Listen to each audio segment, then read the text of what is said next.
Hi, Henry here. Tonight, my guest on the Waltham Forum is Betsy Bragg. She's the executive director.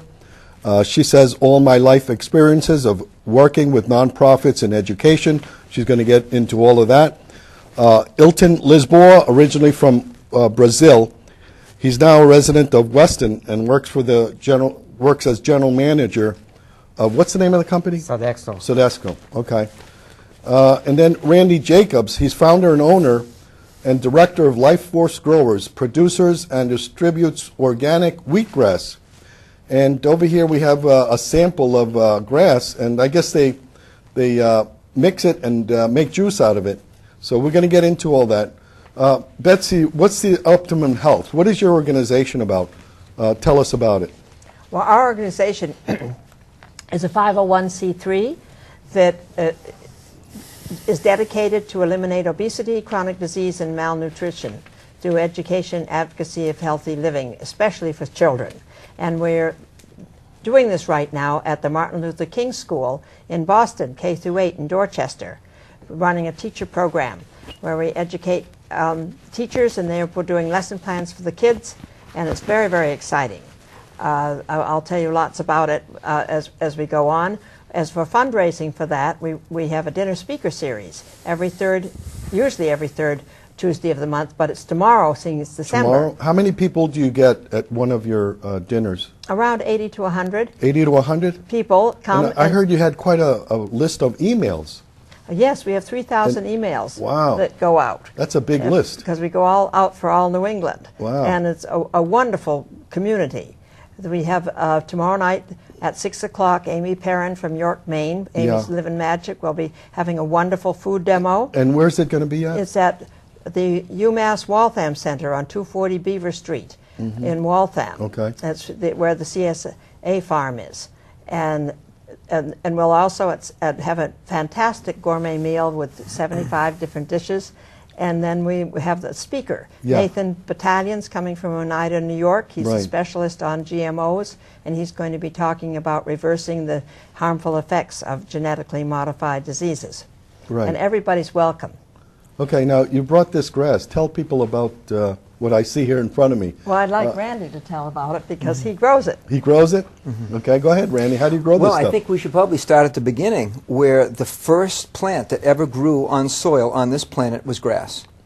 And there is a wonderful history in terms of what grass and its constituents, what makes up, all types of different grasses, means to our body chemistry. And it's a fascinating story, and that's part of what we're here tonight to share with you. But what you're looking at here is a tray of wheatgrass. That this is grown from wheat seed, which extracts more nutrients out of the soil than any other seed, period. 96 out of the available 104 nutrients that are in this soil. And perhaps, I don't know if you can get you so many of your cameras here, this soil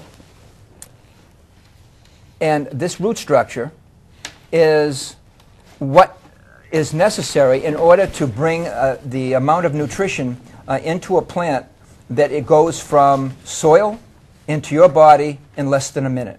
So how would you eat or drink this stuff? What is this? Is it more of a drink or? Yeah, there are juicers. There's a specific type of machine that will extract the raw chlorophyll. This is 70% chlorophyll. Okay. And what chlorophyll also contains is all the amino acids. It's a complete food. You could raise a 2,000-pound head of cattle on nothing but that grass. Wow. So if you can imagine a huge 2,000-pound animal subsisting on and generating all the protein it needs through that. Wow.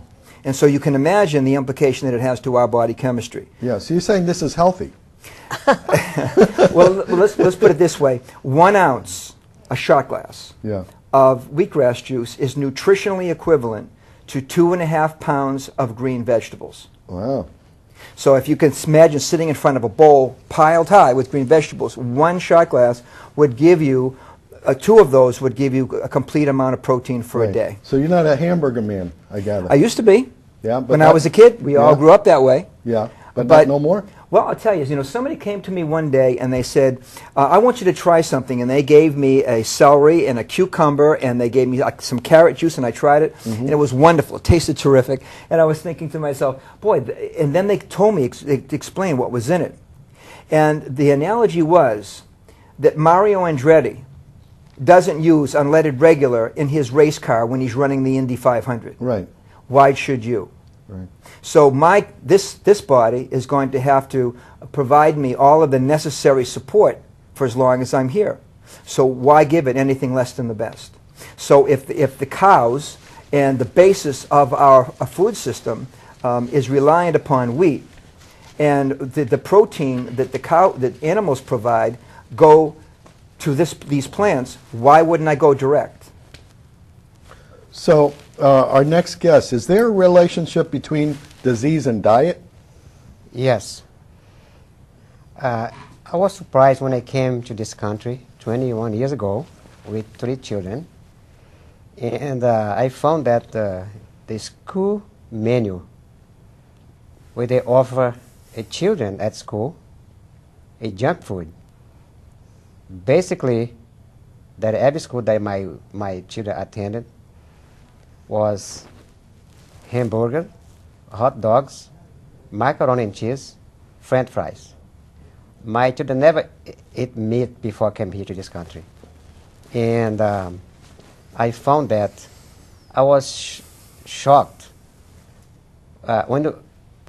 In Brazil, we had the notion that America was the most healthy people on earth. And I came here, I feel a lot of people overweight, obesity among teenagers, even not only middle school, but elementary school, overweight.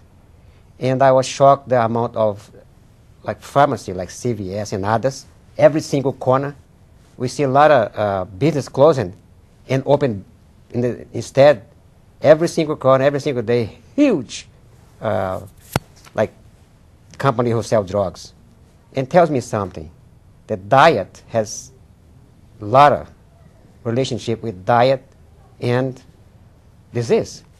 Randy was saying, wheatgrass, for example, 2 ounces of this live food has enzyme, which is very important to our diet. And every time we cook food, we kill the enzyme. Yeah. Is this what you would eat all the time, or do you eat carrots and what else? I'm a Burger King man, so. Okay, let me, if you take 2 ounces, it's a very little, you don't need a lot. 2 ounces on empty stomach, it gives you almost everything you need for the entire day. Yeah. And like he said, it's 70% pure raw chlorophyll. Mm-hmm.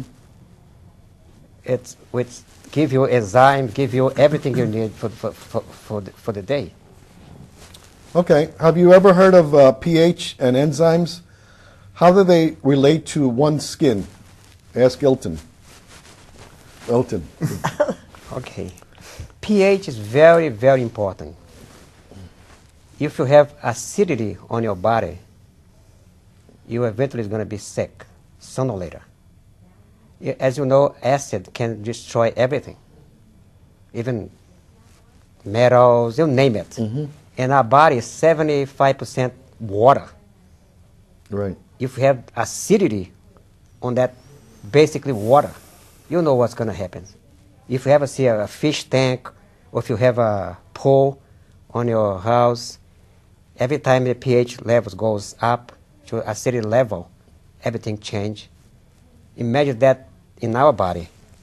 And what makes our body acidic is cooked food, or every single drugs you buy even the over-the-counter drugs can make your body acidic. Yeah. Where do you get your protein, Betsy?